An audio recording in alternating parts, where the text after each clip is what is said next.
Hello friends, तो आज मैं बात करने वाला हूँ HBO की सीरीज द आउटसाइडर की एंडिंग एक्सप्लेन के बारे में, जो कि एक क्राइम मिस्ट्री शो है। और सच में शो का प्लॉट बहुत ही ज्यादा इंटरेस्टिंग है, जो हमें पूरी तरीके से इस आउटसाइडर की दुनिया में स्टक कर देता है कि हमें शो के एंड होने से पहले ये पता चल जाए कि एक्चुअल में शो में चल क्या रहा है। क्योंकि ये शो अपने क्राइम ड्रामा के जॉनर से हटकर फैंटेसी हॉरर में भी जाता है। कैसे, उन सभी डिटेल्स पर मैं इस वीडियो में बात करने वाला हूँ, यानी इस द आउटसाइडर की सीरीज की एंडिंग एक्सप्लेन के बारे में, जिसमें से ये वीडियो पार्ट 1 है। और पार्ट 2 के लिए भी आपको बिल्कुल भी वेट नहीं करना होगा, क्योंकि उस पर मैंने ऑलरेडी काम शुरू कर दिया है। तो चलिए अब शुरुआत करते हैं इसके सीजन 1 की एंडिंग एक्सप्लेन के बारे में, वो भी हर एक कैरेक्टर के थ्रू, ताकि आपको सीजन 1 बहुत ही आसानी से समझ आ जाए कि इस पूरी सीरीज के 10 एपिसोड्स में एक्चुअल में चल क्या रहा था। तो अब एक मेजर स्पॉइलर वार्निंग के साथ शुरू करते हैं इसकी एंडिंग एक्सप्लेन को। पर आगे बढ़ने से पहले एक छोटी सी रिक्वेस्ट कि अगर आपको मेरी ये मेहनत जरा सी भी पसंद आती है तो मेरे इस वीडियो को लाइक करना बिल्कुल भी मत भूलिएगा, ताकि मुझे मोटिवेशन मिलती रहे इस टाइप के कंटेंट को अपने इस चैनल पर कंटिन्यू रखने। और अगर आप मेरे चैनल पर नए हैं तो मेरे चैनल को सब्सक्राइब भी कर लीजिए, और लगे हाथ तो इस बेल आइकन को भी क्लिक कर दीजिएगा। इससे होगा ये कि मैं अपने चैनल पर जब भी कोई नई वीडियो अपलोड करूंगा आपको उसकी नोटिफिकेशन सबसे पहले मिलेगी। इसलिए लाइक, सब्सक्राइब और बेल आइकन को क्लिक करना बिल्कुल भी मत भूलिए।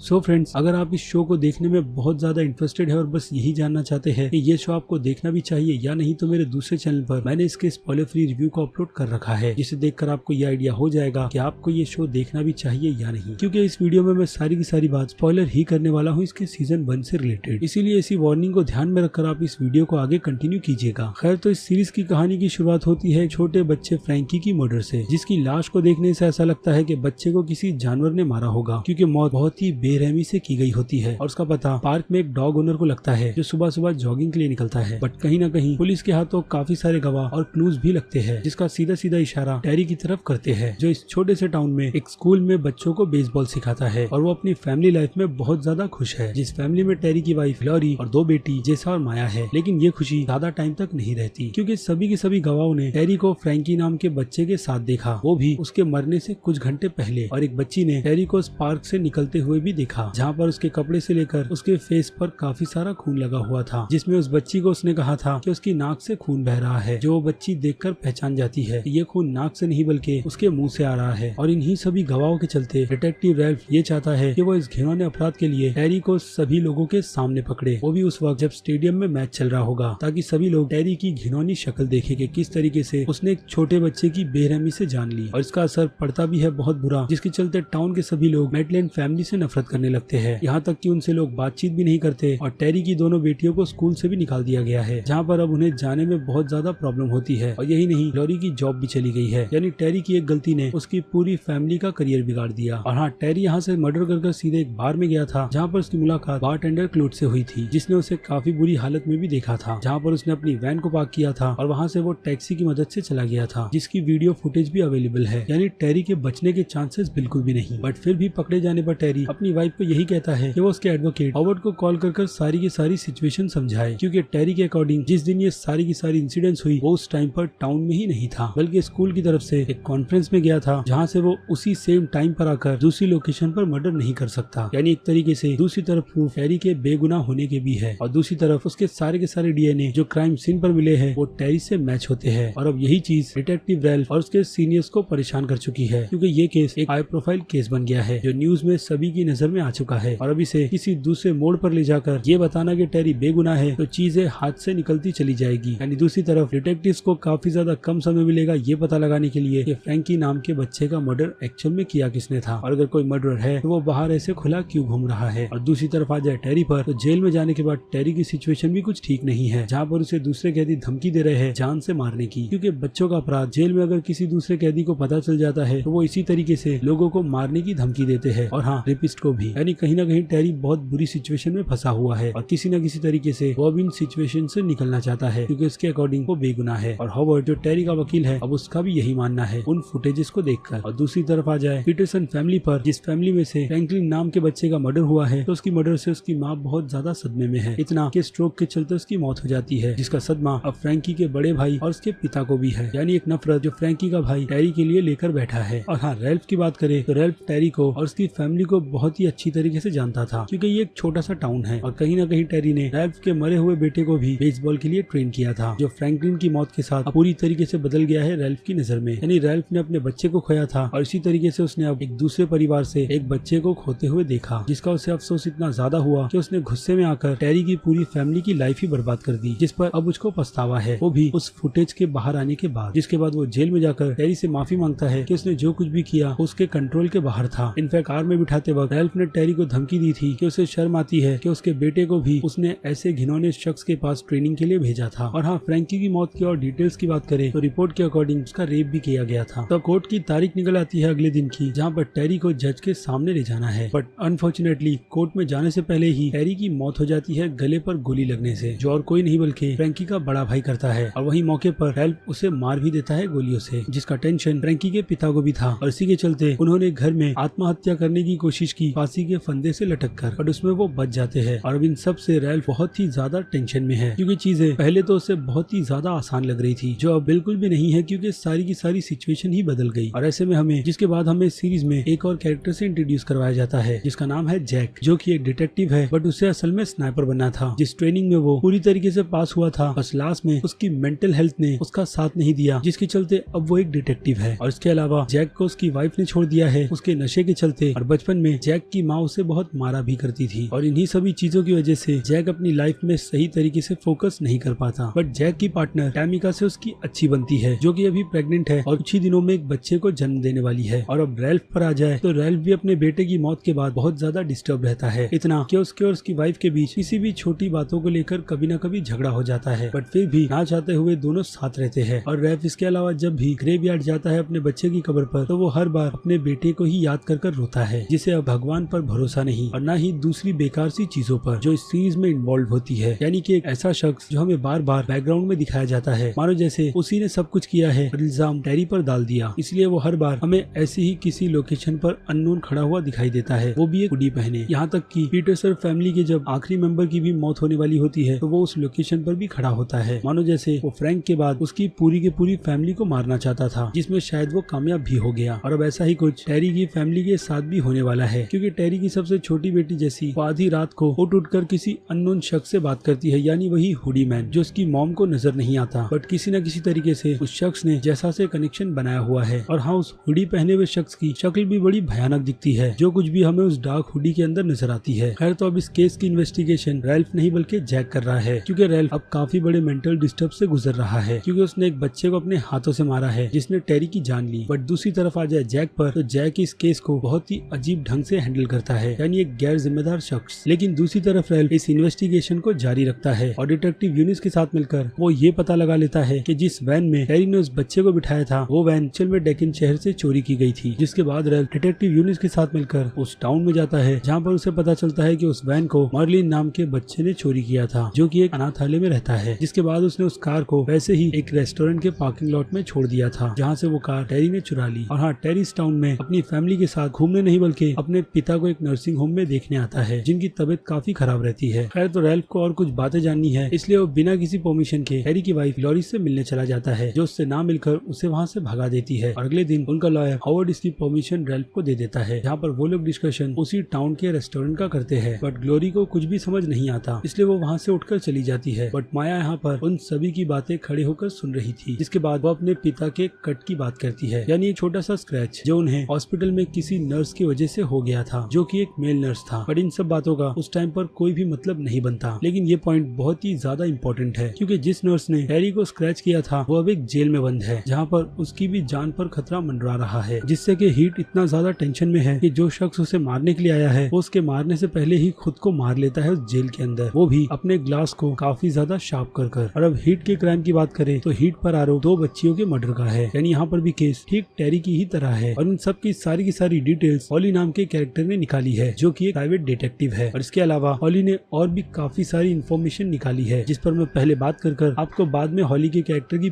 पूरी डिटेल दूंगा कि वो है कौन और उसकी बैक स्टोरी क्या है। बस आप अब यहाँ पर एक सिंपल सी चीज पकड़ कर चलो कि रैल्फ और उसके डिपार्टमेंट ने इस केस की इन्वेस्टिगेशन करने के लिए प्राइवेट डिटेक्टिव को हायर किया है, जो कि हॉली है, और वो इन सब में बहुत ज्यादा एक्सपर्ट है, क्योंकि उसके जैसे दुनिया में शायद ही कोई और होगा। क्योंकि टेरी से जुड़े केस को लेकर वो इन्वेस्टिगेशन करने के लिए सीधे डेकिन शहर के उसी नर्सिंग होम में पहुंच जाती है, जहाँ पर पहले नर्स हीट भी था, और वो वहाँ पर पहले इन्वेस्टिगेशन टेरी के पिता से करने के लिए पहुंचती है, जहाँ पर एक नर्स उसे अंदर जाने की परमिशन नहीं देती क्योंकि उस नर्स को ऐसा लगता है कि वो एक रिपोर्टर है। जिसके बाद हॉली उस हॉस्पिटल के सभी स्टाफ की इन्फॉर्मेशन निकाल रही होती है नेट पर बैठकर, तो उसे वहाँ पर हीट की रिपोर्ट के बारे में भी पता चलता है और इसी से उसका शक एक चेन में बदल जाता है, यानी ये मर्डर्स किसी न किसी तरीके से एक दूसरे से जुड़े हुए हैं, ऐसा हॉली को लगता है, जिसमें वो कुछ हद तक करेक्ट भी है क्योंकि हीट से पहले ऐसा ही केस मारिया नाम की शख्स के साथ भी हुआ है, यानी उस पर भी बच्चों के मर्डर चार्जेस है, जिसकी सजा वो जेल में बैठकर काट रही है और औरत होने के चलते वही एक ऐसी जिंदा शख्स है जो अभी भी सेल में बिल्कुल ठीक ठाक है, जिसके लिए हॉली को अब न्यूयॉर्क सिटी जाना पड़ेगा, जहाँ पर जाने की परमिशन उसे पहले नहीं मिलती रेल्फ की तरफ से, बट बाद में रेल्फ मान जाता है और मारिया का पता हॉली को हीट की उसी बेस्ट फ्रेंड नर्स के साथ मिलकर लगा, जिससे हॉली ने फ्रेंडशिप कर ली और ये पता लगा लिया कि हीट में बदलाव उस नर्स ने अचानक से महसूस किए, जो कि एक दिन जब उसके सामने आया तो एक अजनबी की तरह हीट ने उसे बस इग्नोर कर दिया, जबकि हीट जब भी अपनी उस बेस्ट फ्रेंड से मिलता हॉस्पिटल में तो वो उससे काफी ज्यादा चैट करता और अपने बारे में बताता कि कैसे वो न्यूयॉर्क घूमने गया था तो उसकी मुलाकात एक लड़की से हुई थी, जिसके साथ उसने अच्छी खासी रात भी बिताई और शायद वहीं से उसे वो कट मिला होगा, जिस कट का जिक्र टेरी के केस में भी आया था। और इन्हीं सभी के बीच हॉली ने ये भी पता लगाया है कि हर एक मर्डर्स को करने के बीच की जो टाइम गैप है वो लगभग 1 महीने के है, जो 24 से 27 दिनों के बीच के है। और हीट की फैमिली की भी बात करें तो उसकी फैमिली के भी सभी मेंबर्स ठीक पीटरसन फैमिली की तरह ही मारे गए हैं, एक के बाद एक। और हीट की भी फैमिली का यही कहना था कि जिस दिन उन 2 बच्चियों का मर्डर हुआ था तो उनका बेटा उनके साथ था, लेकिन जब हीट को पकड़ा गया था तो सारे के सारे सबूत उसी की तरफ इशारा कर रहे थे,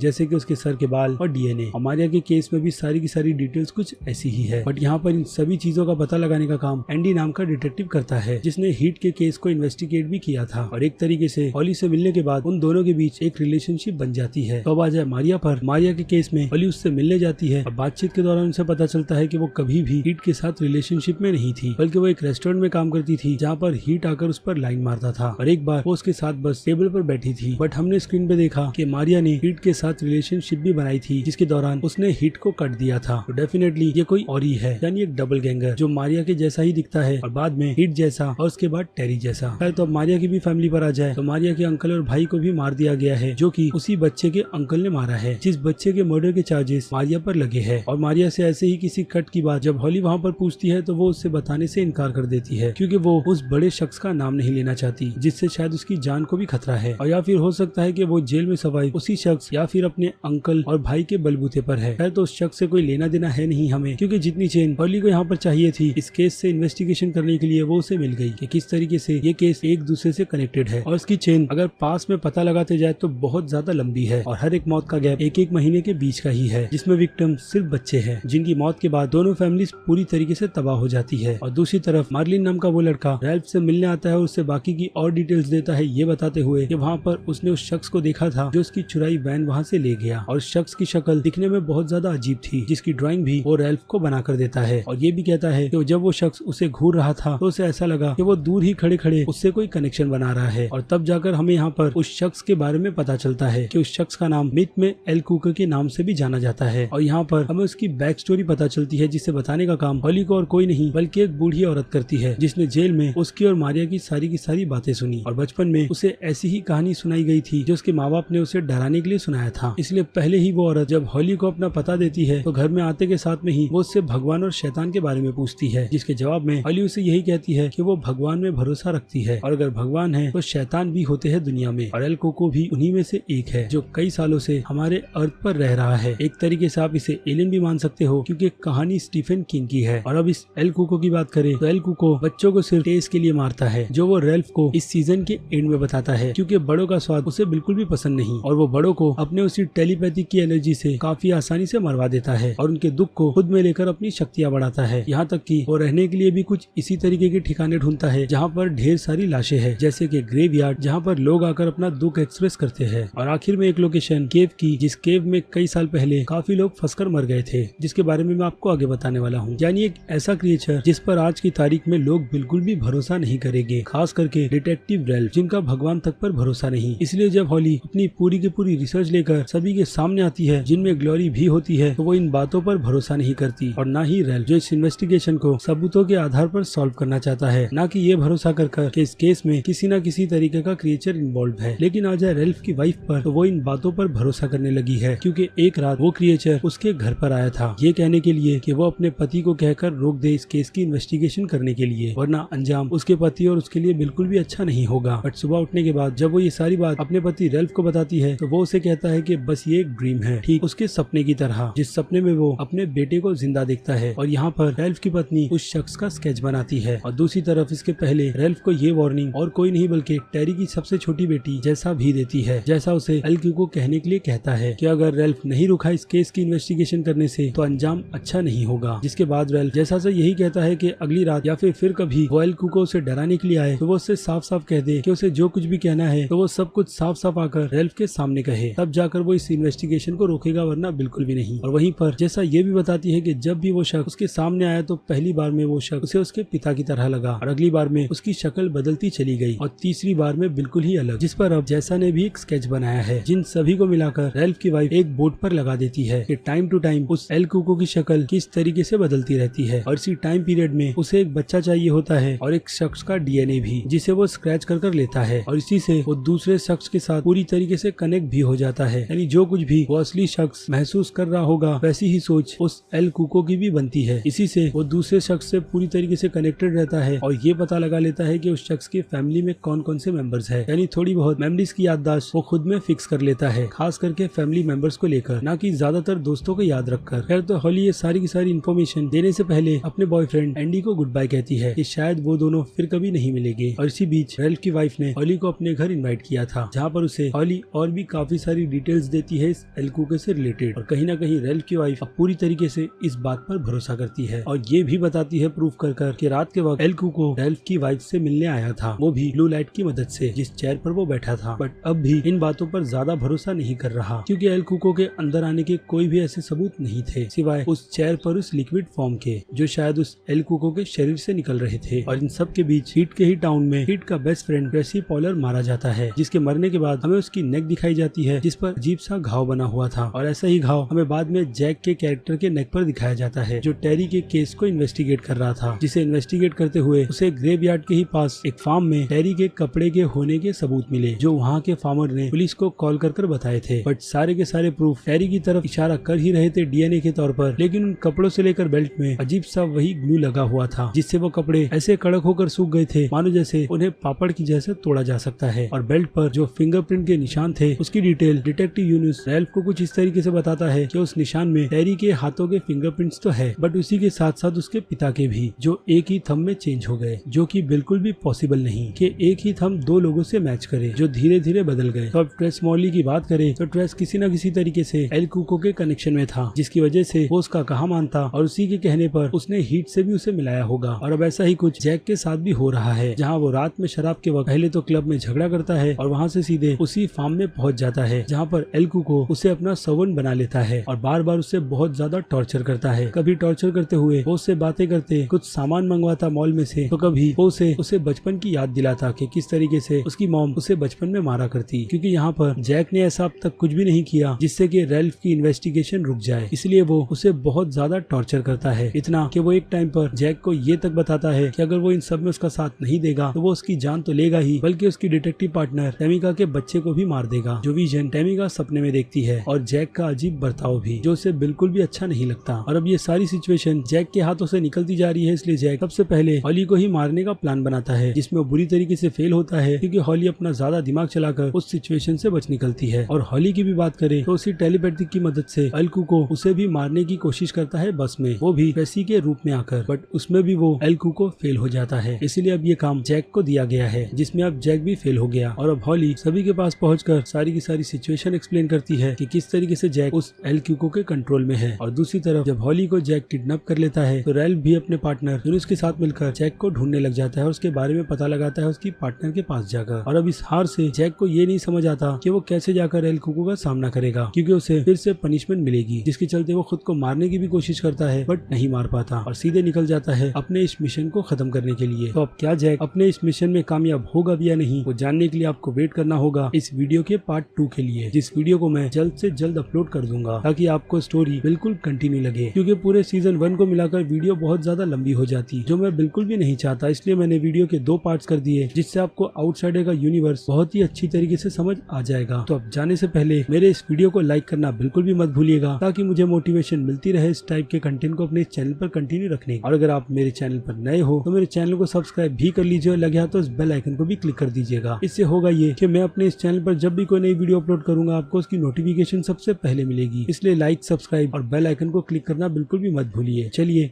अब मिलते हैं आपसे अगले वीडियो में। Till then bye.